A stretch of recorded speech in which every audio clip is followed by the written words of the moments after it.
जय हिंद दोस्तों। आज के इस इम्पॉर्टेंट लेक्चर में हम डिस्कस करेंगे भारतीय राष्ट्रीय कांग्रेस के अधिवेशन। तो 1885 से लेकर 1947 तक भारतीय राष्ट्रीय कांग्रेस के जितने भी अधिवेशन हुए हैं, जो महत्वपूर्ण अधिवेशन हुए हैं, जिनसे रिलेटेड क्वेश्चन भी आपके एग्जाम में पूछे जाते हैं, तो उन सभी को डिस्कस करने वाले हैं। तो आप इस पूरे लेक्चर को बहुत ही ध्यान से लास्ट तक जरूर देखिएगा। तो दोस्तों 1885 में भारतीय राष्ट्रीय कांग्रेस की स्थापना होती है और 1947 में भारत को आज़ादी मिल जाती है। तो इसके बीच में जो भारतीय राष्ट्रीय कांग्रेस के अधिवेशन हुए हैं वो बहुत ही महत्वपूर्ण हुए हैं और उन्होंने हमारे देश की आज़ादी में बहुत सकारात्मक भूमिका निभाई है। तो आज हम इसी टॉपिक को डिस्कस करेंगे। तो सबसे पहले समझते हैं हम भारतीय राष्ट्रीय कांग्रेस को। तो भारतीय राष्ट्रीय कांग्रेस की स्थापना होती है 28 दिसंबर 1885 को और इसके संस्थापक थे एलन ऑक्टेवियन ह्यूम, जिन्हें हम शॉर्ट में A.O. ह्यूम के नाम से जानते हैं। इनका संबंध था स्कॉटलैंड से और यह एक अंग्रेज थे। इनके द्वारा ही भारतीय राष्ट्रीय कांग्रेस की स्थापना की गई थी। लेकिन जो A.O. ह्यूम था उसे ये मालूम नहीं था कि जो ये संगठन बना रहा है यही जाकर के भारत की आज़ादी दिलाने में महत्वपूर्ण भूमिका निभाएगा। दोस्तों भारतीय राष्ट्रीय कांग्रेस की स्थापना कहाँ होती है, वह कौन सा स्थान होता है? तो जो बम्बई का गोकुलदास तेजपाल संस्कृत विद्यालय था, वहाँ पर भारतीय राष्ट्रीय कांग्रेस की स्थापना होती है। उस समय वायसराय कौन था ये भी आप याद रखिएगा, लॉर्ड डफरिन था। दादा भाई नौरोजी ने इसका नामकरण भारतीय राष्ट्रीय कांग्रेस किया था। इससे पहले इसका नाम भारतीय राष्ट्रीय संघ हुआ करता था। तो दोस्तों शिक्षित भारतीयों के बीच नागरिक और राजनीतिक संवाद के लिए एक मंच बनाने के उद्देश्य से भारतीय राष्ट्रीय कांग्रेस की स्थापना की गई थी। यानी इसका उद्देश्य ये था कि जो भारतीय नागरिकों में जो शिक्षित लोग हैं उनके बीच एक राजनीतिक संवाद किया जाए, बातचीत की जाए, इसके लिए इसकी स्थापना हुई थी। लेकिन बाद में ये एक मूवमेंट बन गया, लोग इससे जुड़ते गए। दोस्तों कांग्रेस से संबंधित कुछ प्रमुख बयान हैं जो कि आपके एग्जाम में पूछे जाते हैं, चलिए उनको भी डिस्कस कर लेते हैं। तो कांग्रेस के ही एक नेता थे जिनका नाम था फिरोज शाह मेहता। तो उनके द्वारा कांग्रेस के बारे में ये कहा गया था कि कांग्रेस की आवाज़ जनता की आवाज़ नहीं है, क्योंकि जब कांग्रेस की स्थापना हुई थी तब इसमें कुछ लोग ही शामिल हुए थे। यानी इसका जो पहला अधिवेशन हुआ था उसमें केवल 72 लोग ही शामिल हुए थे, ठीक है, स्थापना के समय। तो इनका मानना ये था कि ये बहुत कम लोगों का समूह है, तो इसलिए हम कांग्रेस की आवाज़ को जनता की आवाज़ नहीं कह सकते हैं। डफरिन ने यह कहा था कि यह सूक्ष्मदर्शी अल्पसंख्यकों की संस्था है। अरबिंदो घोष ने क्या कहा था कि कांग्रेस भीख मांगने वाली संस्था है। और गांधी जी ने क्या कहा था कांग्रेस के बारे में कि कांग्रेस को अब समाप्त कर देना चाहिए। यानी कि जब आज़ादी मिल गई तो फिर उसके बाद गांधी जी का ये कहना था कि कांग्रेस को अब समाप्त कर देना चाहिए। तो इस प्रकार के कुछ सवाल आपके एग्जाम में पूछे जाते हैं, तो इनको भी आप नोट कर लें। दोस्तों आप स्टडी करके ऐप को इंस्टॉल कर लें, इसका लिंक डिस्क्रिप्शन बॉक्स में दिया गया है। तो ऐप पर मिलेगा आपको paid course, e book, test series, daily current affairs की PDF, क्लास नोट और कोर्स एंड PDF वाला ऑप्शन। तो जो कोर्स एंड PDF वाला ऑप्शन है, यहाँ पर आपको राजा गुप्ता सर का अर्जुन GS फाउंडेशन बैच मिल जाएगा, जिसमें polity, history, geography, economic science, इन सभी टॉपिक को बहुत ही डिटेल से पढ़ाया जाएगा। तो आप इस कोर्स को ज्वाइन कर सकते हैं कोर्स एंड PDF वाले ऑप्शन पर जा करके। तो यहाँ पर जब आप जाएंगे तो इस प्रकार से आप इसको ज्वाइन कर सकते हैं। अगर आप इसमें छूट प्राप्त करना चाहते हैं तो उसके लिए आप कूपन कोड यूज करें अर्जुन 300, तो आपको 300 रुपये की छूट मिल जाएगी। अगर आपको कोई दिक्कत परेशानी आती है तो आप इस नंबर पर भी कॉल कर सकते हैं और अपनी समस्या बता सकते हैं। इसके अलावा अगर आप मंथली करेंट अफेयर्स की ई बुक प्राप्त करना चाहते हैं तो ई बुक वाले सेक्शन पर जा करके आप मंथली करेंट अफेयर्स की ई बुक प्राप्त कर सकते हैं, हिंदी इंग्लिश दोनों मीडियम में। तो मार्च 2025 की जो ई बुक है वो लॉन्च कर दी गई है, तो इसको आप प्राप्त कर सकते हैं। चलिए दोस्तों अब हम कांग्रेस के अधिवेशन डिस्कस करते हैं। तो कांग्रेस का जो पहला अधिवेशन था ये 1885 में बम्बई में आयोजित किया गया था। तो जो आज मुंबई है उसे पहले बम्बई बोला जाता था, तो पहला अधिवेशन बम्बई में ही आयोजित किया गया था। इसके अध्यक्ष थे WC बनर्जी। तो आपसे एग्जाम में पूछा जाता है कि कांग्रेस के पहले अध्यक्ष कौन थे, तो उनका नाम था व्योमेश चंद्र बनर्जी या WC बनर्जी। यहाँ पर आप उन्हें देख भी सकते हैं, ठीक है। और इसी प्रथम अधिवेशन में ही भारतीय राष्ट्रीय कांग्रेस का गठन किया गया था और इसमें 72 प्रतिनिधियों ने हिस्सा लिया था। यानी कि जब कांग्रेस का पहला अधिवेशन हुआ था उसमें 72 प्रतिनिधि शामिल हुए थे। 72 लोगों के द्वारा ये संस्था बनाई गई थी। फिर बाद में जाकर के लोग इससे जुड़ते गए।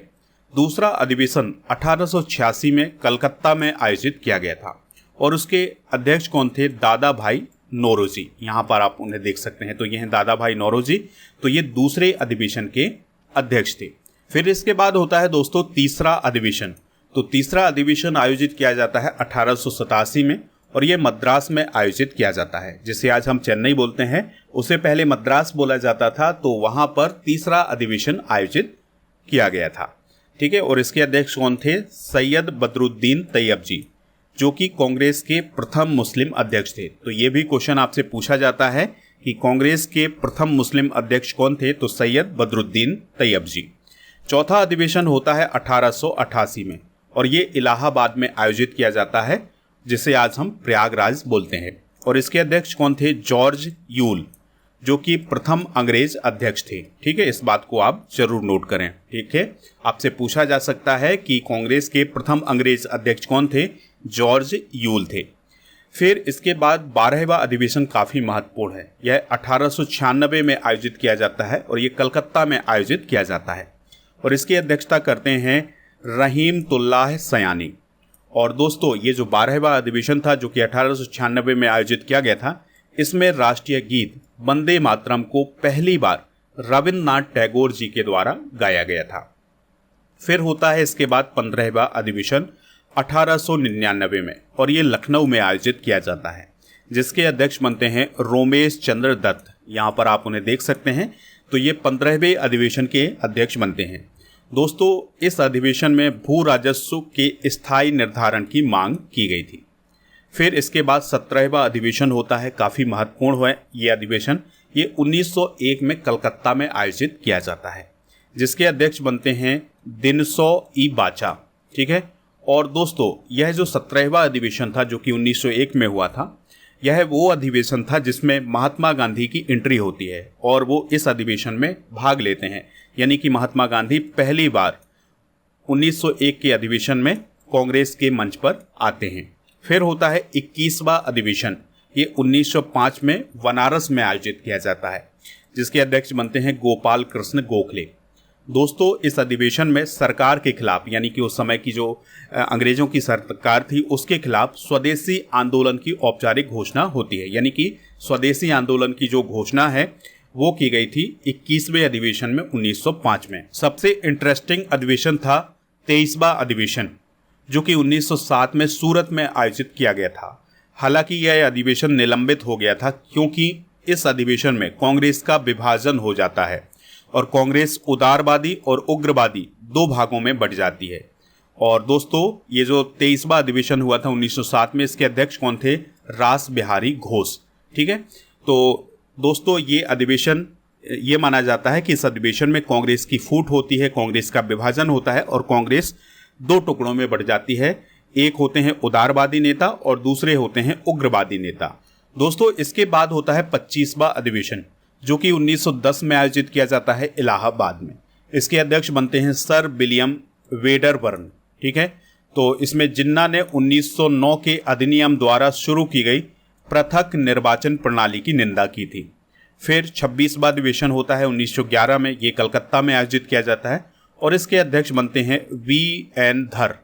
और दोस्तों इस अधिवेशन में पहली बार जन गण मन का गायन किया गया था, जो कि आज हमारा राष्ट्रगान है। फिर 30वां अधिवेशन होता है 1915 में, बंबई में आयोजित किया जाता है, जिसके अध्यक्ष बनते हैं सत्येंद्र प्रसन्न सिन्हा। और इसमें उग्रवादी वर्ग के प्रतिनिधियों को शामिल करने के लिए कांग्रेस के संविधान में परिवर्तन किया गया था। फिर दोस्तों 31वां अधिवेशन होता है 1916 में लखनऊ में, जिसके अध्यक्ष बनते हैं अंबिका चरण मजूमदार। दोस्तों इसमें क्या होता है कि जो कांग्रेस के दो गुट बन गए थे, उदारवादी और गर्मपंथी यानी उग्रवादी, तो इनके बीच एकता हो जाती है। तो आपसे पूछा जा सकता है कि कांग्रेस में फूट कब हुई थी? तो ये 1907 में हुई थी, लेकिन इनमें एकता कब हुई थी? तो 1916 के अधिवेशन में हुई थी, जो कि लखनऊ में आयोजित किया गया था।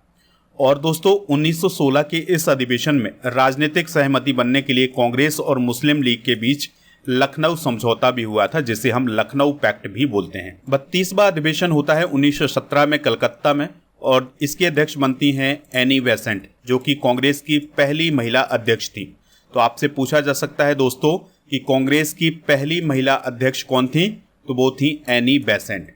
1918 में एक विशेष अधिवेशन बुलाया जाता है बंबई में, जिसके अध्यक्ष बनते हैं सैयद हसन इमाम। तो यह जो सेशन बुलाया गया था, इसमें विवादास्पद मॉन्टेग्यू चैम्स्फोर्ड सुधार योजना पर विचार विमर्श करने के लिए बुलाया गया था। फिर इसके बाद इंपॉर्टेंट अधिवेशन है 34वां अधिवेशन, जो कि 1919 में अमृतसर पंजाब में आयोजित किया गया था। इसके अध्यक्ष बनते हैं मोतीलाल नेहरू। और मोतीलाल नेहरू कौन है, आपको याद रखना है कि ये पंडित जवाहरलाल नेहरू के पिताजी हैं। तो उन्होंने 34वें अधिवेशन की अध्यक्षता की थी, जो कि अमृतसर में आयोजित किया गया था। और इस अधिवेशन में कांग्रेस ने खिलाफत आंदोलन को समर्थन दिया था। तो आपसे पूछा जा सकता है कि कांग्रेस के किस अधिवेशन में खिलाफत आंदोलन को समर्थन दिया गया था। 34वें अधिवेशन में, जो कि 1919 में हुआ था। और फिर एक और विशेष अधिवेशन बुलाया गया था 1920 में, और ये कलकत्ता में बुलाया गया था। लाला लाजपत राय इसके अध्यक्ष बने थे। महात्मा गांधी ने इसमें असहयोग प्रस्ताव को पेश किया था, और फिर इसके बाद असहयोग आंदोलन को इसमें मंजूरी भी मिल गई थी। 35वां अधिवेशन होता है 1920 में नागपुर में, जिसके अध्यक्ष बनते हैं सी विजय राघवाचार्य। दोस्तों, इसमें भाषाई आधार पर कांग्रेस की कार्य समितियों का पुनर्गठन किया गया, और जिन्ना ने इसी अधिवेशन में कांग्रेस छोड़ दी थी। फिर 37वां अधिवेशन होता है 1922 में गया में, जो कि बिहार में, और इसके अध्यक्ष बनते हैं देशबंधु चितरंजन दास। आपको याद रखना है कि इसी अधिवेशन के बाद चितरंजन दास और कुछ अन्य नेता कांग्रेस से अलग हो गए, और उन्होंने एक नई पार्टी बनाई थी जिसका नाम था स्वराज पार्टी। फिर अगला अधिवेशन है दोस्तों 39वां अधिवेशन, जो कि 1924 में बेलगाम में आयोजित किया गया था। ये बेलगाम कहाँ है, कर्नाटक में है, और इसके अध्यक्ष बनते हैं महात्मा गांधी। दोस्तों, ये क्वेश्चन आपके एग्जाम में पूछा जा सकता है कि महात्मा गांधी ने किस अधिवेशन की अध्यक्षता की थी। तो 39वें अधिवेशन की अध्यक्षता की थी, जो कि 1924 में हुआ था बेलगाम में। और दोस्तों, महात्मा गांधी ने केवल एक ही अधिवेशन की अध्यक्षता की है, वो यही अधिवेशन है 1924 वाला। फिर 40वां अधिवेशन होता है 1925 में कानपुर उत्तर प्रदेश में, जिसके अध्यक्ष बनती हैं सरोजनी नायडू। तो आपको याद रखना है कि जो सरोजनी नायडू है, ये कांग्रेस की पहली भारतीय महिला अध्यक्ष हैं। ठीक है, और पहली महिला अध्यक्ष कौन है, एनी बेसेंट, और पहली भारतीय महिला कौन है, सरोजनी नायडू। दोस्तों, इसके बाद होता है 42वां अधिवेशन, जो कि 1927 में होता है मद्रास में। इसके अध्यक्ष बनते हैं डॉक्टर M.A. अंसारी। तो इस अधिवेशन में चाइना, ईरान और मेसोपोटामिया में भारतीय सैनिकों के प्रयोग के विरुद्ध प्रस्ताव पारित किया गया। इसके अलावा साइमन कमीशन के बहिष्कार के विरुद्ध भी प्रस्ताव पारित किया गया था। फिर 43वां अधिवेशन होता है 1928 में कलकत्ता में, और इसके अध्यक्ष बनते हैं मोतीलाल नेहरू। और दोस्तों, इसी अधिवेशन में अखिल भारतीय युवा कांग्रेस का गठन किया गया था। तो युवाओं को जोड़ने के लिए अखिल भारतीय युवा कांग्रेस बनी थी 1928 में कलकत्ता के अधिवेशन में। फिर 44वां अधिवेशन होता है 1929 में लाहौर में, जो कि वर्तमान में पाकिस्तान में है। और दोस्तों, इस अधिवेशन के अध्यक्ष बनाए जाते हैं जवाहरलाल नेहरू। तो इसमें पूर्ण स्वराज का प्रस्ताव पारित किया गया था। पूर्ण स्वतंत्रता के लिए सबने अवज्ञा आंदोलन शुरू किया जाएगा, इसका भी प्रस्ताव पारित हुआ था। और इसके अलावा सबसे इम्पॉर्टेंट बात यह है कि इस अधिवेशन में यह भी तय किया गया था कि अब हर साल 26 जनवरी को स्वतंत्रता दिवस के रूप में मनाया जाएगा। तो यहाँ से क्वेश्चन बनते हैं, इन सभी फैक्ट को आप नोट कर लें। 45वां अधिवेशन होता है कराची में, जो कि वर्तमान में पाकिस्तान में है। इसके अध्यक्ष बनते हैं वल्लभ भाई पटेल। तो दोस्तों, इसमें मौलिक अधिकारों और राष्ट्रीय आर्थिक कार्यक्रम पर प्रस्ताव आया था। गांधी इरविन समझौते का समर्थन किया गया, और गांधी जी को लंदन में होने वाले दूसरे गोलमेज सम्मेलन में कांग्रेस का प्रतिनिधित्व करने के लिए नॉमिनेट किया गया था। तो ये सारी बातें हुई थी 45वें अधिवेशन में, जो कि 1931 में कराची में हुआ था। फिर 48वां अधिवेशन होता है 1934 में बम्बई में। अध्यक्ष बनते हैं डॉक्टर राजेंद्र प्रसाद। और दोस्तों, इसमें कांग्रेस के संविधान में भी संशोधन किया गया था। 49वां अधिवेशन होता है 1936 में लखनऊ में। इसके अध्यक्ष बनते हैं जवाहरलाल नेहरू, और जवाहरलाल नेहरू द्वारा समाजवादी विचारों की ओर प्रोत्साहन किया गया था इस अधिवेशन में। फिर दोस्तों, इसके बाद होता है 50वां अधिवेशन, 1937 में ये फैजपुर में होता है और इसके अध्यक्ष बनते हैं जवाहरलाल नेहरू। दोस्तों, यह एक ऐसा अधिवेशन था जो कि गांव में आयोजित किया गया था। इससे पहले जितने भी अधिवेशन हुए हैं वो बड़े बड़े शहरों में हुए हैं, लेकिन ये जो 1937 का अधिवेशन था फैजपुर वाला, ये गांव में हुआ था। तो यह पहला अधिवेशन था जो कि गांव में आयोजित किया गया था।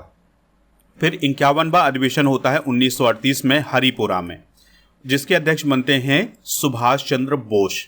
ठीक है, इस अधिवेशन में जवाहरलाल नेहरू के अधीन राष्ट्रीय योजना समिति की स्थापना की गई थी।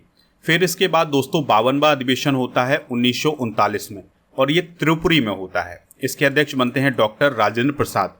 लेकिन ये अधिवेशन भी काफ़ी इंटरेस्टिंग है क्योंकि इस अधिवेशन में सुभाष चंद्र बोस को फिर से अध्यक्ष चुन लिया गया था। इसके बाद उन्हें इस्तीफा भी देना पड़ा। उनके स्थान पर फिर डॉक्टर राजेंद्र प्रसाद जी को अध्यक्ष बनाया गया था। और फिर इसके बाद दोस्तों सुभाष चंद्र बोस जी ने फॉरवर्ड ब्लॉक का गठन किया था। ठीक है, तो ये 52वां अधिवेशन भी आप नोट कर लें। ये त्रिपुरी में हुआ था जो कि वर्तमान में मध्य प्रदेश में है। फिर 53वां अधिवेशन होता है 1940 में रामगढ़ में, जिसके अध्यक्ष बनते हैं अबुल कलाम आज़ाद। दोस्तों, इस अधिवेशन में सविनय अवज्ञा आंदोलन उचित समय और परिस्थितियों पर शुरू किया जाएगा, इस बात का प्रस्ताव आया था। फिर 1941 से लेकर के 45 तक अधिवेशन नहीं होते हैं कांग्रेस के। उसके पीछे का कारण है कि 1942 में भारत छोड़ो आंदोलन हो जाता है, क्रिप्स मिशन, बेबेल योजना, ये सभी घटनाएं होती हैं और यहाँ पर ब्रिटिश सरकार से भी बातचीत होनी शुरू हो जाती है। तो इसके कारण कांग्रेस के अधिवेशन नहीं होते हैं। और फिर इसके बाद जो अगला अधिवेशन होता है वो होता है 54वां अधिवेशन, जो कि 1946 में हुआ था मेरठ में, जिसके अध्यक्ष बने थे जेबी कृपलानी। तो दोस्तों, यह स्वतंत्रता से पहले अंतिम सत्र था कांग्रेस का। ठीक है, ये लास्ट सत्र था। इसके बाद 1947 में भारत को आज़ादी मिल जाती है। तो जो जेबी कृपलानी थे ये स्वतंत्रता के समय कांग्रेस के अध्यक्ष थे। इस प्रकार का क्वेश्चन भी आपसे पूछा जाता है। तो दोस्तों, इस प्रकार से हमने कांग्रेस के सभी अधिवेशन डिस्कस कर लिए हैं। आपको ये लेक्चर कैसा लगा कमेंट बॉक्स में जरूर बताएं। इसके अलावा दोस्तों, आप हमारे इस क्वेश्चन का भी जवाब दे सकते हैं कमेंट बॉक्स में कि भारतीय राष्ट्रीय कांग्रेस की प्रथम महिला अध्यक्ष कौन थी। जो भी इसका राइट आंसर हो कमेंट बॉक्स में जरूर बताएं। और दोस्तों, हमारे ऐप को इंस्टॉल कर लें। ई बुक वाले सेक्शन पर आपको 13 महीने के करंट अफेयर्स की ई बुक और 1800 करंट अफेयर्स के MCQs की ई बुक भी मिल जाएगी। इसके अलावा हमारे ऐप पर एक स्पेशल ऑफर चल रहा है जिसमें आप 2025 की मंथली करंट अफेयर्स का पैकेज प्राप्त कर सकते हैं, यानी कि जो ई बुक होती है उसका पैकेज प्राप्त कर सकते हैं मात्र 199 रुपये में। तो उसके लिए आपको कूपन कोड यूज करना है पैकेज 100। ठीक है, तो हर महीने की जो ई बुक होगी वो आपको अपडेट करा दी जाएगी। ये हिंदी इंग्लिश दोनों मीडियम में है। 2024 की भी ई बुक आप प्राप्त कर सकते हैं यही कूपन कोड यूज करके। और दोस्तों, आपको याद रखना है कि जो कोर्स एंड PDF वाला ऑप्शन है वहाँ पर आपको 1000 टॉपिक बाय स्टैटिक जीके की PDF मिल जाएंगी और 1 year topic by all current affairs की PDF भी मिल जाएगी। आप हमारे टेलीग्राम चैनल को भी ज्वाइन कर लें, इसका लिंक डिस्क्रिप्शन बॉक्स में दिया गया है। आप हमारे व्हाट्सएप चैनल और इंस्टाग्राम पेज को फॉलो कर लें, इन सभी का लिंक डिस्क्रिप्शन बॉक्स में दिया गया है। टेस्ट पास वाले ऑप्शन पर जाकर के आप डेली करंट अफेयर्स का टेस्ट दे सकते हैं। इसके अलावा टेस्ट पास वाले ऑप्शन पर आपको 1 वर्ष की वैलिडिटी के साथ 4000 से अधिक टेस्ट मिल जाएंगे। तो इन सभी को प्राप्त कर लें, इन सभी का लिंक डिस्क्रिप्शन बॉक्स में दिया गया है।